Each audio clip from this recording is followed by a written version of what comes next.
आज हम टॉपिक करने जा रहे हैं acid don't show acidic behaviour in absence of water. Acid don't show acidic behaviour in absence of water, यानी पानी की एब्सेंस में जो एसिड है वो एसिडिक बिहेवियर शो नहीं करते हैं। जो एसिड है वो एसिड का बिहेवियर शो करते हैं H प्लस आयन की प्रेजेंस में, यानी जब H प्लस आयन रिलीज होंगे तभी कोई एसिड अपना एसिडिक बिहेवियर शो करता है। एसिडिक बिहेवियर शो करने का मतलब ये नहीं है कि वो एसिड नहीं है, वो एसिड है, लेकिन जो हम टेस्ट करते हैं जैसे कि लिटमस पेपर टेस्ट है या कोई और टेस्ट है, उसमें एसिडिक बिहेवियर शो नहीं करता है। क्यों नहीं करता है? क्योंकि उसको एसिडिक बिहेवियर शो करने के लिए H प्लस आयन प्रोड्यूस करना बहुत ज़रूरी है, और H प्लस आयन प्रोड्यूस करने के लिए उसको वाटर की ज़रूरत होती है। H प्लस आयन कह लो या H3O हाइड्रोनियम आयन हम बोल सकते हैं, ये प्रोड्यूस करने की ज़रूरत होती है, और विदाउट वाटर ये प्रोड्यूस नहीं हो सकते। So in the absence of water acidic don't show acidic behaviour. ये क्वेश्चन 1 मार्क्स में आ सकता है, तो आपको बताना है। अगर एक्टिविटी आती है इसके बेसिस पे कि आप एक एक्टिविटी करके दिखाइए कि जो एसिड है वो एब्सेंस ऑफ वाटर में एसिडिक बिहेवियर शो नहीं कर सकते, तो एक्टिविटी में आपको क्या करना है, एक टेस्ट ट्यूब लेनी है, उस टेस्ट ट्यूब के अंदर हमें सोडियम क्लोराइड डाल देना है, NaCl। सोडियम क्लोराइड डालने के बाद उस पर हम डाल देते हैं कंसनट्रेटेड H2SO4 सल्फ्यूरिक एसिड, इसमें ड्रॉप कर देंगे।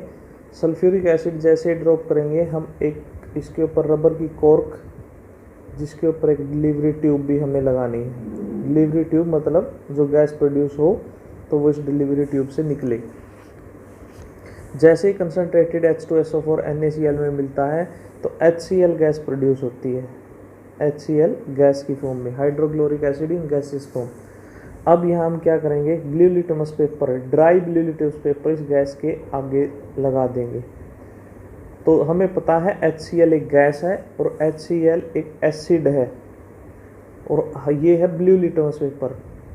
तो एसिड ब्लू लिटमस पेपर को रेड में कन्वर्ट करता है, लेकिन ये नहीं हुआ। क्यों नहीं हुआ? क्योंकि ये वेट नहीं था। अब हम इसको वेट कर देते हैं, गीला कर देते हैं, तब इस ब्लू लिटमस पेपर को इस गैस के सामने लगाते हैं तो इसका कलर रेड में कन्वर्ट हो जाता है, कन्वर्ट टू रेड, रेड में कन्वर्ट हो गया। तो ये एक्सपेरिमेंट ये शो करता है कि जो HCl है उसने वाटर के साथ मिलकर हाइड्रोनियम आयन प्रोड्यूस किए हैं। हाइड्रोनियम आयन यानी वो डिकम्पोज हो गया है, हाइड्रोनियम आयन प्रोड्यूस किए हैं, और जिस वजह से उसने एसिडिक बिहेवियर शो किया है। अब नेक्स्ट टॉपिक आता है स्ट्रॉन्ग एसिड, वीक एसिड। अब क्या होते हैं और हम उनको कैसे बता सकते हैं कि जो हमारे पास एसिड है वो स्ट्रॉन्ग है या वीक है।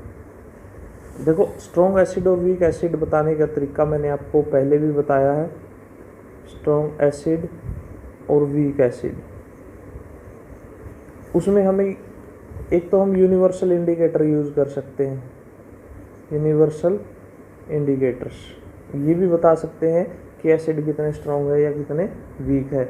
सेकंड वन जो हम है कंडक्टिविटी के बेस पे, फर्स्ट ये है, सेकंड कंडक्टिंग मेथड पर। कंडक्टिंग मेथड में हमें क्या करना है,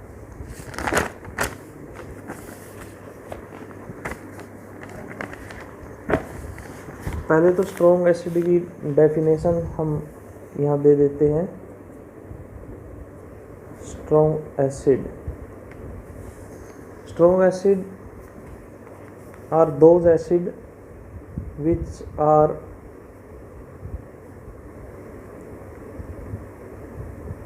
completely ionized in water and produce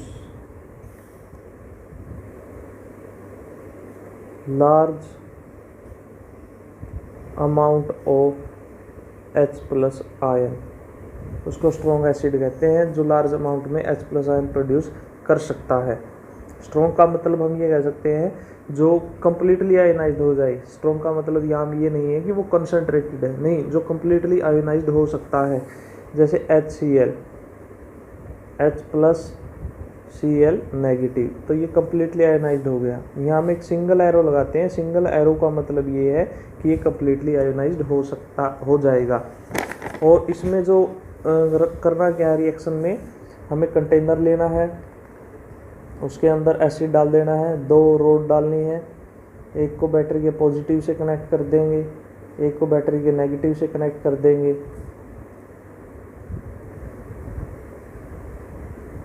और साथ में यहाँ एक बल्ब कनेक्ट कर देंगे, और करंट जैसे ही पास होगा ये बल्ब बहुत तेज़ ग्लो करेगा। अब ये जो इसका तेज़ ग्लो करना है, इसका मतलब ये कंडक्ट करता है इलेक्ट्रिसिटी को, और वो भी कंप्लीटली। और अगर स्ट्रॉन्ग एसिड के एग्जांपल देने हैं तो H2SO4 है, HCl है, HNO3 है, दैट आर स्ट्रॉन्ग एसिड। ये इतने स्ट्रॉन्ग होते हैं कि किसी भी मेटल के साथ जल्दी से रिएक्शन कर सकते हैं, मेटल के साथ, मेटल कार्बोनेट के साथ, मेटल हाइड्रोजन कार्बोनेट के साथ। Clear. Second the weak acid. Weak acid वो है जो पार्शियली आयनाइज्ड होते हैं। आयनाइज्ड तो होते हैं बट पार्शियली का मतलब थोड़े बहुत आयनाइज्ड हो जाए, थोड़े बहुत आयनाइज्ड हो वाटर के अंदर, और ये small amount of hydronium ion produce करते हैं, small amount of hydronium ion की अमाउंट बहुत स्मॉल प्रोड्यूस करते हैं। ठीक है। इसमें रिएक्शन अगर आप शो करोगे तो CH3COH that is acetic acid, इसमें एरो आप इस तरीके से लगाओगे। ये एरो ये बताते हैं कि ये कंप्लीटली आयोनाइज्ड नहीं हुए हैं। ठीक है जी, कंप्लीटली आयोनाइज्ड नहीं हुए हैं। इसमें आप और वीक एसिड के एग्जांपल देना चाहो तो H2CO3 carbonic acid, H2SO3 that is sulphurous acid. ये वीक एसिड होते हैं, ये स्लो रिएक्ट करते हैं किसी के साथ जब भी करते हैं, जैसे कि किसी मेटल के साथ, मेटल हाइड्रोजन कार्बोनेट के साथ अगर ये रिएक्ट करेंगे तो बहुत स्लोली रिएक्ट करेंगे। अब नेक्स्ट एंड लास्ट टॉपिक आता है इसके बारे में, एसिड के बारे में, कि use of acid, use of mineral acid हम कह सकते हैं। मिनरल एसिड के क्या क्या यूज़ है, इंडस्ट्री के बेसिस में ये पूछता है इंडस्ट्री में। तो फर्स्ट यूज़ हम कह सकते हैं जो सल्फ्यूरिक एसिड है उसका इस्तेमाल किया जा सकता है मैन्युफैक्चर ऑफ फर्टिलाइज़र में, केमिकल्स बनाने में, प्लास्टिक बनाने में, पेंट बनाने में, डाई बनाने में, एक्सप्लोजिव बनाने में, कार बैटरीज बनाने में, यहाँ हम इसका इस्तेमाल कर सकते हैं। That is a use of H2SO4। अगर हम बात करें HNO3 की, नाइट्रिक एसिड,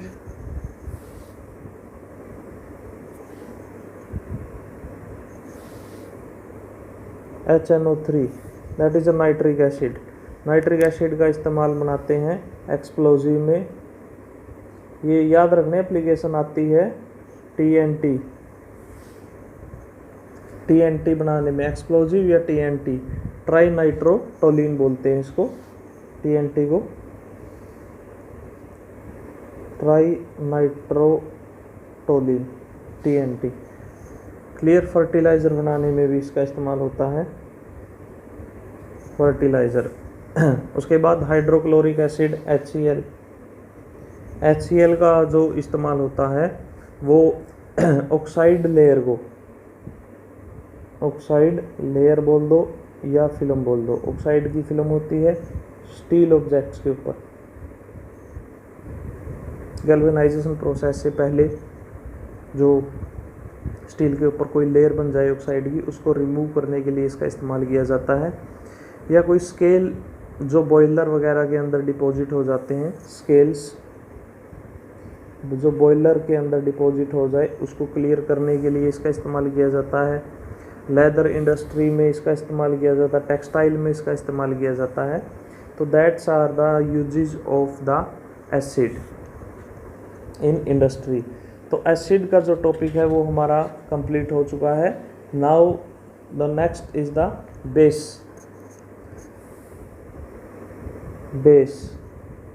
बेस जैसे कि एग्जांपल की अगर हम बात करें तो वॉशिंग सोडा है हमारे पास, लाइम है, कास्टिक सोडा है, lime, caustic soda, washing soda, ये सारे बेस के एग्जांपल है। अगर टेस्ट वाइज बात की जाए तो इनका जो टेस्ट होता है वो बिटर होता है, ये करैक्टरिस्टिक में भी हम डाल सकते हैं। सेकंड अगर टच करें तो टच में ये स्लिपरी है, स्लिपरी टू टच, इनको बेस कहते हैं। और इनकी खास बात ये रेड लिटमस पेपर को ब्लू में कन्वर्ट कर देते हैं, रेड को ब्लू में कन्वर्ट कर देते हैं। या आप ये भी कह सकते हो ये न्यूट्रलाइज करते हैं किसको, एसिड को न्यूट्रलाइज कर सकते हैं। ये इनकी जो करैक्टरिस्टिक है अपोजिट ऑफ एसिड, इनकी करैक्टरिस्टिक एसिड के अपोजिट है। तो अब अगर हम बात करें metal oxide and metal hydroxide, ये सारे के सारे जो एग्जाम्पल आते हैं ये बेस के आते हैं। जैसे Na2O सोडियम ऑक्साइड, ये मेटल ऑक्साइड हो गया। NaOH, ये ऑक्साइड में और हाइड्रोक्साइड में दोनों एग्जाम्पल आ गए, दोनों बेस है। कैल्शियम ऑक्साइड, कैल्शियम हाइड्रोक्साइड, ये भी दोनों बेस है। क्लियर। जैसे अमोनियम हाइड्रोक्साइड बेस है, एसिड को न्यूट्रलाइज कर सकते हैं। उसके बाद sodium carbonate, calcium carbonate, sodium hydrogen carbonate, NaHCO3, CaCO3, calcium carbonate, sodium hydrogen carbonate, sodium carbonate, that's all are bases. Base दो टाइप के होते हैं, एक वो होते हैं जो पानी के अंदर डिजोल्व हो सकते हैं, एक वो होते हैं जो डिजोल्व नहीं होते, लेकिन ज़्यादातर डिजोल्व होने वाले ही होते हैं। और जो डिजोल्व होने वाले होते हैं उनको एक स्पेशल नाम दिया गया है, that is alkali, water soluble base. Water soluble base is known as alkali. इसके अंदर कुछ नहीं करना है आपको, मैंने एक रिएक्टिविटी टेबल लिखवाई थी, उसमें जो मेटल जो सबसे ज़्यादा रिएक्टिव है वही सबसे ज़्यादा डिजोल्व हो सकते हैं वाटर के अंदर रिएक्टिव मेटल के साथ जो बेस है। जैसे कि हम बात करें सोडियम हाइड्रोक्साइड की, that is reactive, potassium hydroxide की, कैल्शियम हाइड्रोक्साइड की, मैग्नीशियम हाइड्रोक्साइड की। तो ये सोल्यूबल बेसिस के एग्जांपल हैं जो डिजोल्व हो जाते हैं वाटर के अंदर, और जो वाटर के अंदर डिजोल्व हो उनको क्या बोला जाता है, उनको अल्कली बोला जाता है। रिएक्टिव मेटल के साथ हम बात करेंगे, रिएक्टिव मेटल के साथ अगर अब जैसे एसिड में कॉमन होता है H+ आयन, वैसे अभी पूछता है कि बेस में क्या कॉमन होता है। तो बेस जब वाटर के अंदर डिजोल्व होते हैं, वाटर में डिजोल्व करेंगे तो OH नेगेटिव आयन, या आप जिसको बोल सकते हो hydroxide, OH negative ion hydroxide ion produce करते हैं जो वाटर के अंदर डिजोल्व होने के बाद प्रोड्यूस होते हैं। NaOH तो प्रोड्यूस होगा Na पॉजिटिव OH नेगेटिव। उसके बाद ये भी प्रेजेंस ऑफ वाटर में ही अपना बिहेवियर शो करते हैं। Potassium hydroxide that is K positive OH negative. उसके बाद magnesium hydroxide Mg2 positive OH negative. Clear. ये सारे के सारे बेस कम्प्लीटली आयनाइज्ड हो जाते हैं और OH नेगेटिव आयन प्रोड्यूस करते हैं। कॉमन प्रॉपर्टी सभी बेसिस की यही है कि ये OH नेगेटिव आयन प्रोड्यूस करते हैं वाटर के अंदर डिजोल्व होने के बाद। इसमें हम सारे एग्जांपल जैसे NaOH, KOH, MgOH2, COH2 ये प्रोड्यूस कर सकते हैं, ये एग्जांपल इसको दे सकते हैं। उसके बाद यहाँ एग्जांपल आते हैं स्ट्रॉन्ग बेस का और वीक बेस के। तो स्ट्रॉन्ग बेस के वही है जो कम्प्लीटली आयनाइज्ड हो जाए।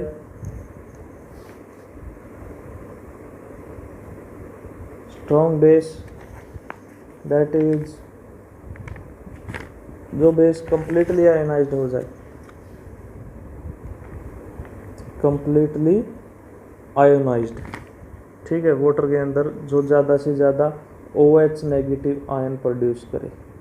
क्लियर। एग्जाम्पल में वही आप डाल सकते हो रिएक्टिव वाले KOH, NaOH, MgOH2। और वीक बेस जैसे वीक एसिड का एग्जाम्पल दिया था, वीक बेस जो कंप्लीट पार्शियली आयनाइज्ड हो, जो partially ionized and produce OH negative ions in less amount, जो लेस अमाउंट में OH नेगेटिव आयन प्रोड्यूस करते हैं। इसमें आप एग्जांपल दे सकते हो जैसे कैल्शियम हाइड्रोक्साइड, मैग्नीशियम हाइड्रोक्साइड, तो ये वीक में आते हैं। क्लियर। तो now the properties of base, base की प्रॉपर्टीज क्या क्या रहती है। फर्स्ट वही इनका टेस्ट बिटर रहता है। सेकंड वन सोपी टू टच है, इनको टच करें तो सोपी होते हैं यानी स्लिपरी होते हैं। ये रेड लिटमस को ब्लू में कन्वर्ट कर सकते हैं, रेड टू ब्लू। और ये कंडक्ट करते हैं इलेक्ट्रिसिटी को, कंडक्ट इलेक्ट्रिसिटी। क्लियर। तो नेक्स्ट हम कल करते हैं बेस की जो रिएक्शन है वो मेटल के साथ और अदर्स जो रिएक्शन है नॉन मेटल के साथ। तो आज के लिए इतना ही। ये